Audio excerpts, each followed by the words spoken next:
अनुसार, और जिस तरीके से वो एसडीएम का जो आदेश जो दे रहा था पुलिस वालों को, जो वायरल हुआ है, जो हमें दिल्ली में 1 घंटे बाद तुरंत बाद हमें मिल गई वहाँ पे, कि इस तरीके की बातें हो रही है कि पुलिस अधिकारियों की तरफ से, ये जो है ये एक जनतांत्रिक व्यवस्था में ये टॉलरेट नहीं कर सकते, हम इसको एक्सेप्ट नहीं कर सकते इस तरीके की व्यवहार।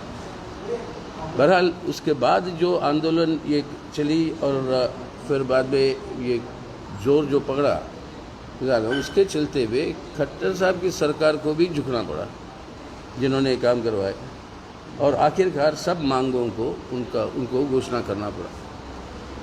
यानी उनके परिवार के 2 लोगों के लिए सरकारी नौकरियां और एक न्यायिक जांच और समयबद्ध न्यायिक जांच 1 महीने के अंदर, और जब तक ये जांच चल रही होगी वो अफसर जो है वो लीव पे जाए, उसको वहाँ से हटाया जाए, और मुआवजा की बात, ये सब बातें जो सरकार ने मान ली, ये एक बात को साबित करता है कि एकजुट होकर अगर ये संघर्ष इसी तरीके से चलेगी तो मोदी साहब को भी झुकना पड़ेगा और ये तीनों कृषि कानूनों को वापस लेना पड़ेगा।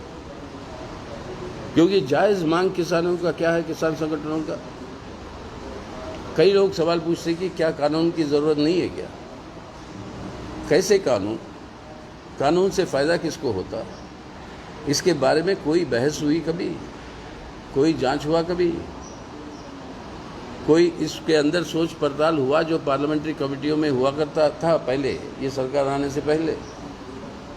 सिर्फ अपनी बहुमत के आधार पर पार्लियामेंट के अंदर पूरा डिस्टर्बेंस करवा के इसको पारित करवा लेना, ये हित में नहीं है। और बहुत ही सही बात कह रहे हैं किसान नेता कि इन कानूनों को वापस लो, फिर बैठो हमारे साथ, आपके मतलब अंबानी अदानियों के साथ और बाकी उपभोक्ताओं के साथ जिसके ऊपर ये असर पड़ता है, हम सब के साथ बैठकर सलाह मशवरा करके तब तय करो कि कोई कानून की ज़रूरत है तो पार्लियामेंट के अंदर बाकायदा जो तरीका है कमेटियों का, उस तरीके के आधार पर उसको आगे ले जा सकते हैं। अब इस पे अड़े हुए हैं मोदी साहब की सरकार। अब तकरीबन 7 महीने हो गए, जो पहले खुद थोड़ा बहुत जो बातचीत होता था किसान नेताओं के साथ वो भी बंद। फ़ौरन उन्हें बुलाइए, औपचारिक तौर पर बातचीत करके इसका हल निकालिए। ये हमारी देश के हित में नहीं है। ये आंदोलन 10 महीने से भी ज़्यादा ये अब चल रही है और ये और मजबूत हो रही और इसका राजनीतिक असर पड़ रहा है। पिछले 4 चुनावों में देख चुके हैं। असम के अंदर मात्र 1% कुछ वोट के फर्क में बीजेपी की सरकार बनी। 1% वोट के फर्क में, बाकी सब जगह बीजेपी की सरकार नहीं आ सकी। तो ये सवाल को लेकर हमारी एकजुटता ही नहीं इनके साथ, बाकी राजनीतिक पार्टियों की तरफ से देश के सामने जो समस्या है उसके ऊपर एक बहुत बड़ी आंदोलन, एक विरोध आंदोलन ये 20 और 30 सितंबर से पूरे देश भर में होगा। इसी दरमियान संयुक्त किसान मोर्चे का ऐलान आया कि 27 सितंबर को भारत बंद का। तो इन 20 पार्टियों में से 19 पार्टियों के हस्ताक्षर हैं उस पर। आपके समाजवादी पार्टी के अखिलेश जी ने उनकी स्वीकृति दी, लेकिन वो शामिल नहीं हो पाए कई कारणों की वजह से। लेकिन इन पार्टियों ने अलग अलग तरीके से अपने अपने प्रांतों में इस भारत बंद की समर्थन करेंगे। जहाँ तक मार्क्सवादी कम्युनिस्ट पार्टी और वामपंथी पार्टियों की है, हम इस भारत बंद का संपूर्ण समर्थन करेंगे पूरे देश भर में। तो यहाँ पर अब स्पष्ट रूप से हरियाणा सरकार को अब इस साल जहाँ जहाँ पर चुनाव हो रहे हैं वहाँ पर भाजपा ने अपने मुख्यमंत्री बदल दी। 4 मुख्यमंत्री बदले इस साल, 4। लेटेस्ट कल हुआ आपका गुजरात का। तो अब ये है कि उनको भी पता चल रहा है कि ज़मीनी हालत क्या है, और ये आंदोलन जो चल रहा है इससे जरा अब अपनी ज़िद छोड़कर प्रधानमंत्री से हमारी आग्रह यही है कि इन कानून को वापस लो। एक एमएसपी जो स्वामीनाथन आयोग के अनुसार उसको कानूनी दर्जा देकर लागू करो। अभी जो एमएसपी बढ़ाया गेहूं पे वो कितना 2%, 2% होती है वो फाइनली, उसको कैलकुलेट जो अब देखिए 2% होता है। और आपके रिजर्व बैंक कहता है कि ओवरऑल आपका इन्फ्लेशन का रेट अब 7% क्रॉस कर गया और फूड आर्टिकल्स के अंदर 10% क्रॉस कर। अगर इन्फ्लेशन 10% है और 2% बढ़ा रहे हो आप, क्या मतलब है बताओ? कॉस्ट ऑफ प्रोडक्शन, दोगुनी कीमत देने की बात की थी, दोगुनी आय। हाँ, वही दुगुनी की बात थी, दुगुना का वादा था। अब वो सब जुड़ के इस तरीके की मतलब एक किस्म की कॉन्स्पिरेसी की मतलब आप कह रहे हो कि हम बढ़ा दिए भाई एमएसपी, और वाकई वो एमएसपी का 2% बढ़ना, 10% इन्फ्लेशन होना, इसका मतलब क्या हुआ? नुकसान ही हुआ फिर। और नुकसान दोनों को होगा, किसान को और उपभोक्ताओं को। तो इन सब चीज़ों के विरोध में हमारा यही कहना है, वापस जाकर हम यही कहते हैं कि जो भी कल घोषणा हुई है यहाँ पर हरियाणा सरकार की तरफ से, उसको लागू करवाना है। अगर उसके अंदर कोई कमज़ोरी नज़र आई तो उसके ऊपर हम ये आवाज़ दिल्ली के लेवल पर भी ये उठेगा।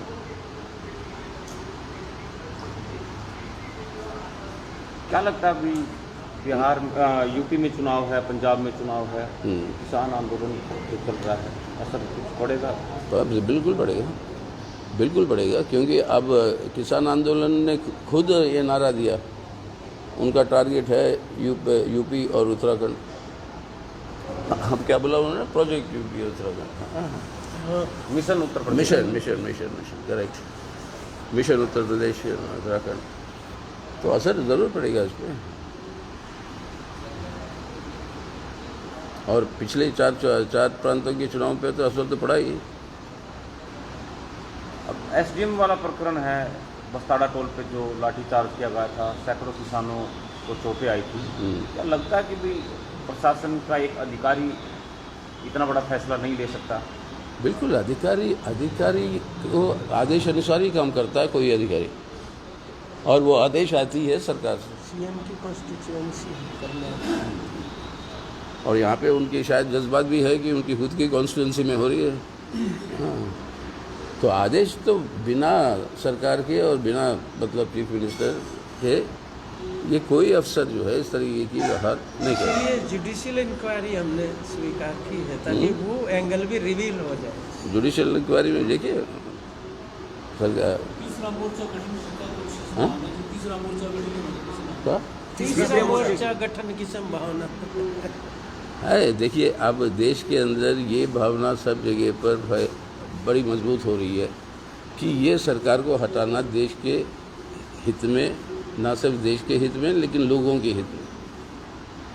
अब देखिए मतलब हालत क्या हो रही है। अब ये 3 हफ्ते की अपने जन्मदिन की सेलिब्रेशन कर रहे हैं मोदी साहब, जब देश के अंदर बेरोज़गारी इतनी तादाद तक पिछले मेरे ख्याल से 40-50 सालों में नहीं हुई।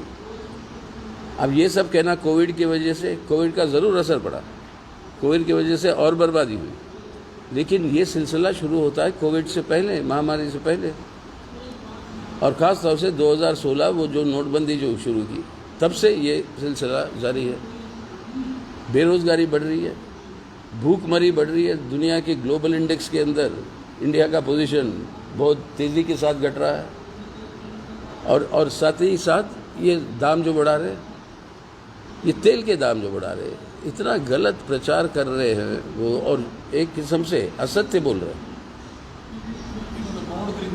हाँ, मैं झूठ बोलना मतलब ये नहीं था, सरासर वो असत्य बोल रहे हैं कि ये ऑयल लोन्स लिए हुए थे, उस ऑयल लोन्स को चुकाने के लिए ये दाम बढ़ रहा है।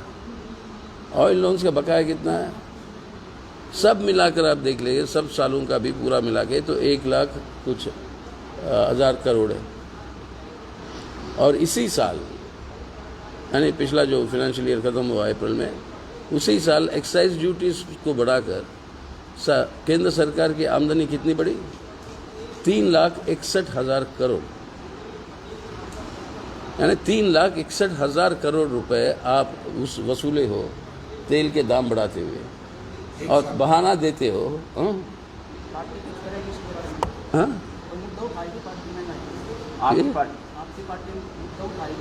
उठाई तो अबे ये सब मुद्दा तो मुद्दा हमारी पार्टी कह रही है कि सबको, जो परिवार जितने हैं अपने देश में जो इनकम टैक्स भरते नहीं हैं, उन सबको हर महीने 750 रुपये, 7,500 रुपये, 7,500 रुपये का डायरेक्ट कैश ट्रांसफ़र दो। हम कह रहे हैं आज आपके गोडाउनों में शायद 10 करोड़ से ज़्यादा टन अनाज पड़ा हुआ है,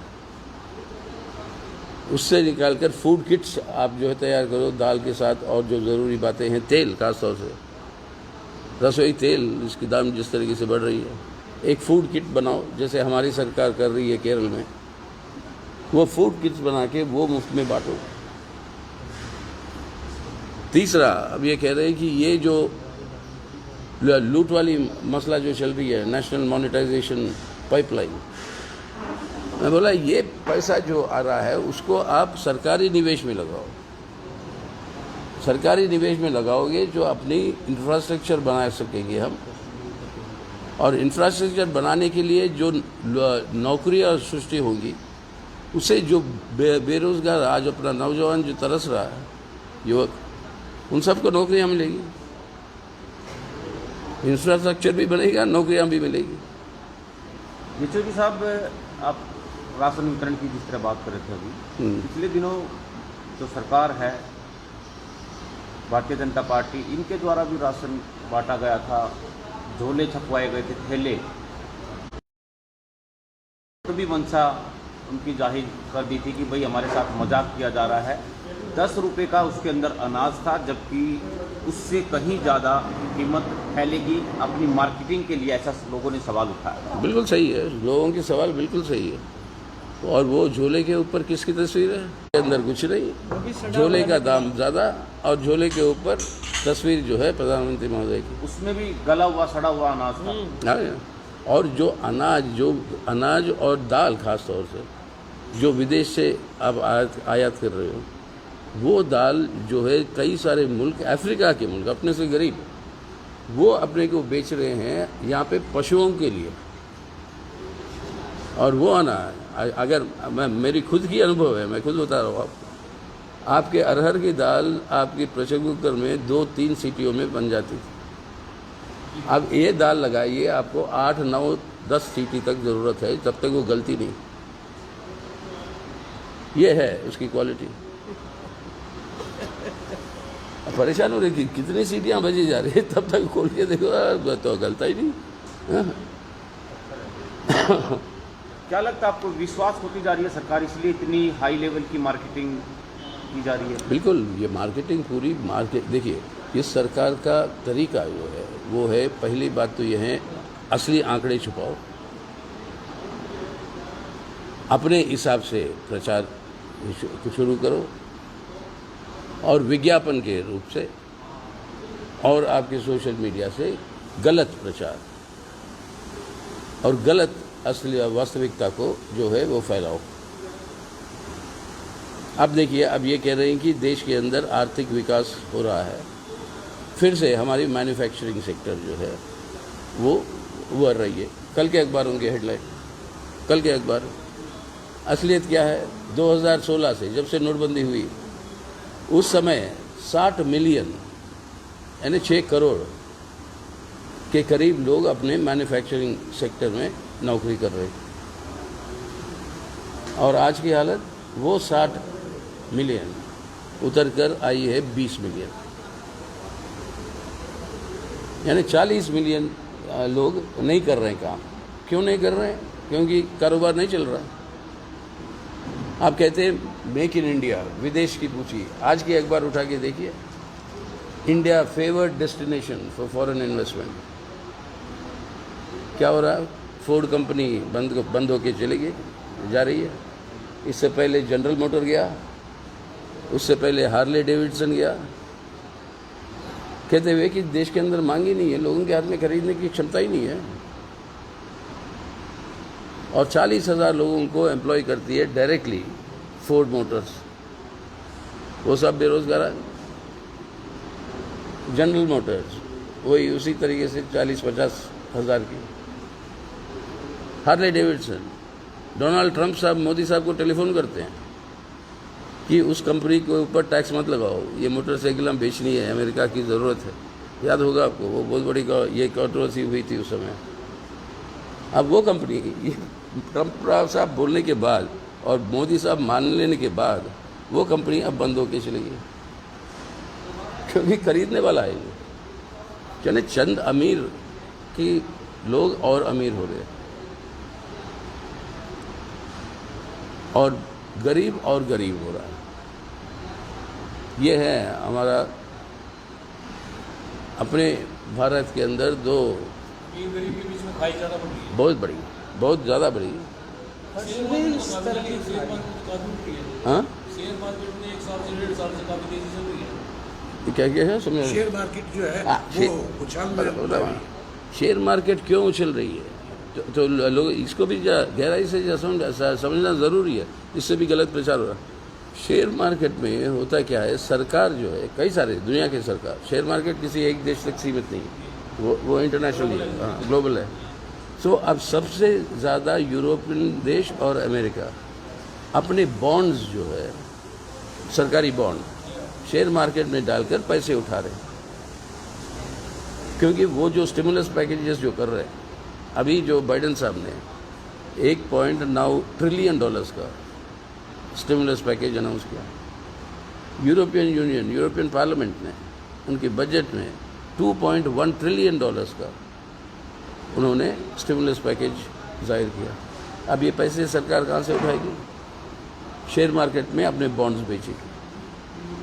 जब शेयर मार्केट में बॉन्ड्स बेचकर वो पैसे उठाएगी, शेयर मार्केट का इन्फ्लेशन होता जाएगा। $11 ट्रिलियन, $11 ट्रिलियन पिछले 8 महीनों में दुनिया के शेयर मार्केटों में सरकार ने बॉन्ड्स बेचे। अब $11 ट्रिलियन की अगर बॉन्ड्स बेचकर आप करें तो शेयर मार्केट तो उछलेगा ही ना, उछल रही नहीं। तो शेयर मार्केट के उछलने के पीछे कारण सरकारी कर्जा, ये क्या है? सरकारी कर्जा ही है। क्योंकि साहब एक लोग तंज कस रहे हैं सरकार के ऊपर कि दाऊद इब्राहिम को पकड़ने की बात की थी कि हम पकड़ के ले आएंगे, लेकिन उसके उलट नीरव मोदी भाग गए, विजय माल्या चले गए, मेहुल चोकसी गया, हमारे मलया गया, विजय मलया। जितने लोगों को जो सरकार के ये मेहुल भाई बुलाते थे मोदी साहब, मेहुल चोकसी, मेहुल भाई, जितने सरकार और प्रधानमंत्री के दोस्त हैं, मित्र हैं, बड़े होगा, उन सबको जो है आपने सरकारी बैंकों से लोन दिलवाया। ये सरकार आने के बाद ये NPA जो कहते हैं, ये लोन जो वापस नहीं आ रहे वो है 70% बढ़ी और ये लोन उनको दिए और वो लोन वापस नहीं आ रहे, वो पता था नहीं आएंगे, तो उनकी वो कर्जा माफ़ी हो रही है। कितना हुआ कर्जा माफ़ी इस 7 सालों में? बैंकों की कर्जा माफ़ी जो की है सरकार ने, तकरीबन 11 लाख करोड़, 11 लाख करोड़ रुपए की सरकारी बैंकों के अंदर लोन्स जो है वो माफ़ कर दी। अब इन बैंकों को अगर ज़िंदा रखना है तो सरकार को निवेश करना होगा, यानी सरकार अगर निवेश करना है उसलिए तेल के दाम बढ़ाओ, पैसे जुटाओ, यानी अपने मित्रों को फ़ायदा पहुंचाने के लिए। और सब चले गए, सबके ऊपर वादा है कि वापस ले आएंगे, कानून की सज़ा मिलेगी उनको, और उसके ऊपर और करोड़ों रुपए खर्च हो रहे। एक स्पेशल जहाज़ जाती है बहामास, बारबोडा से, क्या कौन सा जगह है वो, मतलब वेस्ट इंडीज़ में, चोकसी साहब को लाने के लिए जहाज़ जाती है, अधिकारी जाते हैं, वापस आ जाते हैं बिना चोकसी साहब, और जो है उनको वापस किसी भी कारण की वजह से हो सकता है ना असलम, तो इसलिए वो नहीं बताएंगे। अब वो नहीं बता रहे, अब असलम मांग चुके हैं तो वो पैसे डूब गए। तो ये इस तरीके से लूट मची हुई है। अपने मित्रों के लिए अब बैंक का लोन माने क्या है? आपका पैसा, मेरा पैसा जो बैंक के अकाउंट में है वही तो है ना पैसा जो बैंक देती है कर्जे पे। तो लूट हुआ हम सबका ना। बड़े बैंक बना रहे हैं, जिसका क्या है? अब उसी तरीके से ये बैंक बचेंगे। ये बैंक को तो आपने बैंकरप्ट कर दिया। अब बैंकरप्ट करने के बाद कैसे बचाना है तो 3-4 बैंकों को मिलाओ। 3-4 बैंकों को मिलाने उनके कैपिटल के जब से कंसोलिडेशन की वजह से बच पाएंगे। ये है मर्जर का सवाल। अब वो कहेंगे इस मर्जर से भी कोई बच नहीं पा रहा, तब बोले उसको बेच दो, विदेशी बैंकों से कह रहे हैं आप खरीद लो। क्या मिलने वाला है आपको? अब रोड जो खरीदेगा सरकार से, ये नेशनल पाइपलाइन के चलते हुए, वो जितना पैसा देकर वो रोड जो खरीदेगा उसको वसूलेगा ना। और कहाँ से वसूलेगा? आपके ऊपर, हमारे ऊपर टोल टैक्स लगा के। ट्रेन जो खरीद रहा वो भी वसूलेगा ना, तो किराए बढ़ेंगे ना। तो ना सिर्फ देश की संपत्ति बिक रही है, देश के लोगों के ऊपर ये आर्थिक हमला और बढ़ रहा है। समझ नहीं पा रही, पब्लिक विरोध नहीं कर पा रही। क्या है? पब्लिक विरोध नहीं कर पा रही। विरोध नहीं कर पा रही। पब्लिक जो विरोध हो रहा है वो विरोध, माफ़ करना, मतलब आपके ऊपर मैं कुछ नहीं बोल रहा हूँ, मतलब व्यक्तिगत तौर पर कुछ नहीं है, हाँ? उसके ऊपर आपकी भी बड़ी आस है मीडिया की, है ना? आपके मालिक जो भी कहे, पब्लिक जो कह रहा है, आप अपना स्टोरी भी लिखो, छपेगा या नहीं छपेगा वो तय करेंगे। और छपेगा भी तो कैसे छपेगा, क्या हेडिंग होगी उसकी, क्या नहीं वगैरह। अब ये है सवाल, मीडिया पे पकड़, सोशल मीडिया पे पकड़, ये असलियत तो बाहर आती नहीं। असलियत बात नहीं आती। हाँ, असलियत बाहर नहीं आती। अब ये हरियाणा सरकार को झुकना क्यों पड़ा बताओ? वो है ना असलियत उस आंदोलन का। तो विरोध तो हो रहा ना, विरोध हो रहा ना। 4 मुख्यमंत्रियों को क्यों बदलना पड़ रहा है भाजपा को, जिसके पास पूरा सा मतलब मेजॉरिटी है, उसके बावजूद क्यों बदलना पड़ रहा है? ज़मीनी स्तर पर है ना, वो है, विरोध है, वो उसी से तो डर है। होती है इनके पास, हाँ, तमाम एजेंसी होती है, पता कर लेता है कि ग्राउंड पे क्या है, कहाँ विरोध किस तरह का। तमाम एजेंसी होती है, सबसे ज़्यादा पैसा है, सबसे ज़्यादा प्राइवेट सर्विस भी करवाएंगे और पूरी इंफॉर्मेशन है उनके पास। तो सरकारी यंत्र का दुरुपयोग। परिवार वालों को 2 डीसी रेट पे नौकरी की बात की है। हाँ, ये जैसे ही हुआ है, हाँ, तो उनके परिवार के 2 बंदों को सिर्फ डीसी रेट पे नौकरी की बात। नहीं, अब बदला, वो भी दबाव में बदला। देखिए, नहीं, बदला नहीं है। यस्टरडे इटसेल्फ ही मेड इट क्वाइट क्लियर कि DC rate at sanctioned post. हाँ, यस, ये बोला देवेंद्र सिंह ने। देवेंद्र सिंह ने बिल्कुल डीसी रेट के साथ ही बोला है कि एट सैंक्शन पोस्ट में जो ही वैकेंसी या अप्रूवल आ जाएगी उस वैकेंसी के अगेंस्ट तुरंत उनको पक्का कर दिया जाएगा। तो ये जो पहले ऑफर थी उनकी, मैं भी बातचीत के अंदर शामिल था, पहले वाली ऑफर से एक इम्प्रूव्ड है ये जो डिमांड एक्सेप्ट की है, उससे इम्प्रूव्ड है। समझौते जो होते हैं सरकार के, वो बर्बाद में पूरे नहीं होते। आप हम इस बार संयुक्त किसान मोर्चा इस बात के लिए पूरा चौकस है कि पूरा का पूरा जो इश्यूज सेटल हुए हैं वो लेटर एंड स्पिरिट में इम्प्लीमेंट हों। ये हम मॉनिटरिंग करेंगे, ओवरसी करेंगे और प्रेशर मेंटेन रखेंगे। हमने धरना बेशक वहाँ से लिफ्ट किया है, लेकिन हम इसको परस्यू करने का मामला छोड़ने वाले नहीं हैं। और जो जुडिशियल इंक्वायरी है उसमें भी हम पूरे के पूरे सबूत जुटा के देंगे जज के सामने, अपने एडवोकेट्स तैयार करेंगे, केस बना के देंगे कि ऐसे नहीं है कि भाई वो he will go Scott free, ऐसे नहीं बच के जा सकता है। उसके जितने भी एस्पेक्ट्स हैं कि क्यों वो करनाल में ये घोषणा अर्ली मॉर्निंग में कर रहा है जब तक कि प्रोटेस्ट शुरू भी नहीं हुआ कि सिर फोड़ने हैं, और उसके बाद उस कही हुई बात को ट्रांसलेट, अनुवाद कर देता एक्शन के अंदर आके गरोंडा में, जहाँ के एसडीएम डिफरेंट है। तो ये सारा का सारा मसला क्या था, हमें इसके अंदर ये नज़र आ रहा है कि सरकार जो है वो जगह जगह पुलिस और किसानों को भिड़ा के, और जो बॉर्डरों के ऊपर आंदोलन है उसको हरियाणा के अंदर डिस्ट्रैक्ट करके उसका ध्यान आकर्षित करके इधर फंसाने की एक कार्यनीति के तहत काम कर रही है, जिसमें वो सफल नहीं हो पा रही। 5-6 जगह पे इसी प्रकार की घटनाएं घट चुकी है असल में।